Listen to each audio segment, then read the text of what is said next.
तर दिल्लीतल्या या मोर्चानंतर आता बातमी राज्यातील ठाकरेंच्या शिवसेनेच्या आंदोलनाची।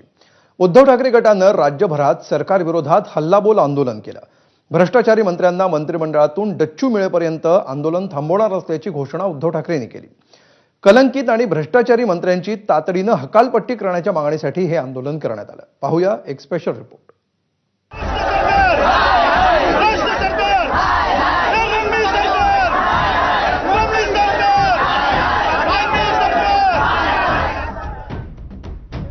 हातात 3 पत्ती घेतलेले कार्यकर्ते, बारबाला म्हणून डान्स करत सरकारचा निषेध करणारे कार्यकर्ते, पत्त्यांचे मुकुट घालत रमी खेळत सरकार विरोधी घोषणा देणारे कार्यकर्ते, लुंगी बनियान घालून सरकारमधील मंत्र्यांच्या गैरवर्तनावर आक्षेप घेणारे कार्यकर्ते। महाराष्ट्राच्या वेगवेगळ्या भागात ठाकरेंच्या शिवसेनेनं अशी आंदोलनं करत सरकार विरोधात वातावरण निर्मिती करण्याचा प्रयत्न केला। कलंकित आणि भ्रष्टाचारी मंत्र्यांची हकालपट्टी करावी या प्रमुख मागणीसह ठाकरेंच्या शिवसेनेनं महाराष्ट्रातील जनतेचं लक्ष वेधून घेण्याचा प्रयत्न केला। ठाकरेंच्या शिवसेनेचे पक्षप्रमुख उद्धव ठाकरेंनी सर्वप्रथम निशाणा साधला तो मुख्यमंत्री फडणवीसांवर। देवेंद्र फडणवीस, आम्हाला वाटलं होतं की त्या भाजपचे हे कोणतरी परंपरा पुढे चालवणारे असतील, मंत्र्यांची हकालपट्टी केली जाईल अशी आम्हाला अपेक्षा होती, असा विश्वास होता। पण मुख्यमंत्री सांगतात नाही, आम्ही त्यांना समज दिलेली आहे की यावेळेला रमी नको खेळू, 3 पत्ती खेळ। ही समज देऊन सोडून देण्यात आलेले आहे की पुढच्या वेळेला बॅग उघडी टाकू नको, बॅग बंद ठेव। पुढच्या वेळेला तू सावली बार नेऊ ठेवू नको, भर उन्हाचा बार काढ। हे बघा हलवून, मग सावलीमध्ये डान्स बार नको, उन्हामध्ये डान्स बार कर। आम्ही समज देऊन त्यांना सोडून दिलेलं आहे, पुन्हा असं करायचं नाही। ठीक आहे, चांगली गोष्ट आहे। काँग्रेसनी म्हटले थीफ मिनिस्टर, चोरांचा सरदार आहे, तर हे पाप, कारण ह्या संध्या कधीतरी मिळतात।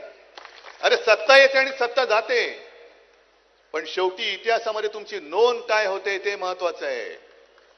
म्हणून फडणवीसांना सांगतो की जर तुमच्यामध्ये जरा जरी अभिमान, स्वाभिमान आणि धैर्य असेल तर वरचा दबाव बघू नका, तुमचा खालचा दबाव जर का इथून वाढला तर तुम्हाला महाराष्ट्रामध्ये पलटा थोडी होईल।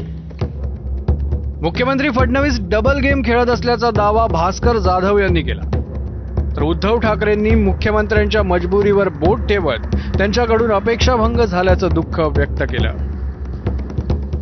कोणाचा दबाव आहे तुमच्यावरती? देवेंद्र फडणवीसांनी जाहीर करावा की हे त्यांना पटते का, हा भ्रष्टाचार त्यांना पटतोय काय? पटत असेल तर मग बघू, महाराष्ट्रातली जनता आहे आणि तुम्ही आहात, तुम्ही म्हणजे ते भ्रष्टाचारी। पण नसेल तर देवेंद्र फडणवीसांनी सांगायला पाहिजे की मला काढायचं हो, पण झालं असं की सहनही होत नाही आणि सांगता येत नाही। देवेंद्र फडणवीस राज्याचे मुख्यमंत्री म्हणून डबल गेम खेळतायत। एका बाजूला मी किती चांगला आहे, मला हे महाराष्ट्र राज्य चांगलं स्वच्छ ठेवायचं आहे, मला कुठल्याही प्रकारच्या भ्रष्टाचारी लोकांना जवळ करायचं नाही, असं बाहेर चित्र उभं करतायत। आणि दुसऱ्या बाजूला जे चुकीचे वागतायत, जे भ्रष्टाचार करतायत, जे चुकीचं बोलतायत, त्या सगळ्यांना पाठीशी घालायचं। पक्षप्रमुखांनी आंदोलनाची हाक दिल्यानंतर ठाकरेंच्या शिवसेनेत अनोखं आंदोलन करून लक्ष वेधून घेण्याची जणू स्पर्धाच लागली होती। मुंबईतले शिवसैनिक लुंगी आणि बनियान घेऊन रस्त्यावर उतरले। मंत्री संजय शिरसाट यांच्या नोटांच्या बॅगेसोबत व्हायरल झालेला व्हिडिओ आणि शिंदेचे आमदार संजय गायकवाड यांनी आकाशवाणी आमदार निवासात कॅन्टीनच्या कर्मचाऱ्याला केलेली मारहाण या मुद्द्यांचा त्यांनी समाचार घेतला।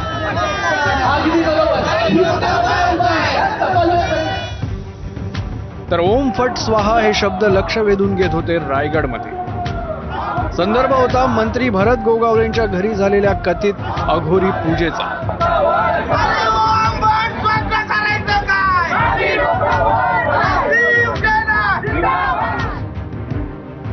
तर बनावट नोटा आणि पत्त्यांचे मुकुट घातलेल्या शिवसैनिकांनीही अनोखं आंदोलन करत क्रीडा मंत्री माणिकराव कोकाटेंवर कारवाई करण्याची मागणी केली।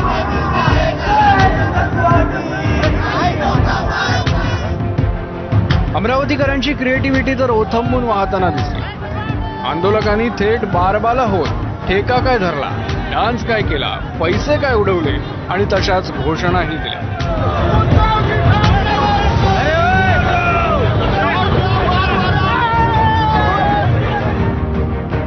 टार्गेटवर होते सावली बारमुळे चर्चेत आलेले मंत्री योगेश कदम. सत्ता टिकवण्यासाठी कोणतं तरी मंत्रिपद आपल्याला द्यावं लागतं. पण पहिल्या प्रथम असं झालं की एका व्यक्तीला आवडीचं खातं मिळालं. कोण? रमी मंत्री.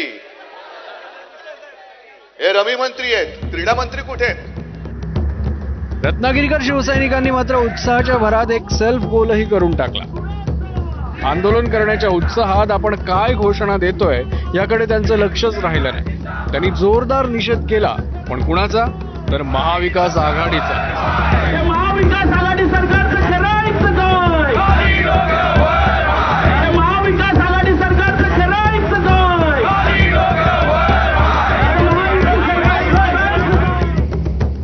मला असं वाटतं की दिल्लीमध्ये जे आंदोलन चालू आहे आणि महाराष्ट्रामध्ये जे आंदोलन चालू आहे हे देशामध्ये जी काही महाविकास आघाडीची सरकार आहेत त्यांच्या विरोधात हे आंदोलन चालू आहे. आमच्या विरोधात कुठं आहे? अशी आंदोलनं महाराष्ट्रामध्ये चालू आहे. स्वतःचा निषेध स्वतः करतायत. स्वतः सरकारमध्ये असताना जे काही दिवे लावलेत ते योग्य नाही म्हणून त्यांचेच कार्यकर्ते सांगतायत. अशा आंदोलनावर आपण कशासाठी बोलायचं? विद्यमान सरकारमधील भ्रष्टाचारी मंत्री आणि सर्वसामान्यांना त्रासदायक ठरणारा भ्रष्टाचार हेच आपलं प्रमुख टार्गेट असल्याचं उद्धव ठाकरेंच्या भाषणातून स्पष्ट झालं. 2014 साली ज्याप्रमाणे मोदींनी एक चाय पे चर्चा केली होती तशी तुम्ही जिथे जाल, जिथे बसाल, चहाच्या टपरीवरती बसा, अगदी केस कापायला सलून मध्ये बसा, कुठल्याही रेस्टॉरंट मध्ये बसा, सावली बार सोडून कुठेही बसा. आता महाराष्ट्रामध्ये चर्चा करायची ती भ्रष्टाचार पे चर्चा होऊ द्या. भ्रष्टाचारावरती चर्चा. आणि जोपर्यंत हे भ्रष्टाचारी मंत्री काढले जात नाहीत तोपर्यंत आपलं आंदोलन थांबणार नाही. एकीकडे राज्यातल्या भ्रष्टाचारावर वातावरण निर्मिती करताना उद्धव ठाकरेंनी केंद्र सरकारलाही कोंडीत पकडण्याचा प्रयत्न केला. आरोग्याच्या कारणावरून राजीनामा दिलेल्या उपराष्ट्रपतींचा पत्ता विचारत त्यांनी सरकारला काही सवाल केले. जसं चीनमध्ये चाललेलं आहे, चीनमध्ये तुम्ही कळत किंवा नकळत असं म्हणतात की तिथल्या सरकार विरुद्ध कोण बोललं तर 2 ते 3 दिवसात तो माणूस अदृश्य होतो, कुठे जातो तेच कळत नाही. आज आमचे उपराष्ट्रपती अजून नवीन उपराष्ट्रपती झालेले नाहीत. त्यांनी राजीनामा जरी दिला असला तरी मग माझी म्हणा आहेत कुठे ते तरी दाखवा. कोणत्या हॉस्पिटलमध्ये आहेत? कोणता डॉक्टर त्यांना उपचार करतोय? का तुम्ही डायरेक्ट त्यांचं ऑपरेशन केलंय? काय नेमकं धनकडांचं झालंय काय? मात्र या सगळ्या आरोपांवर मुख्यमंत्री देवेंद्र फडणवीसांनी पलटवार केलाय.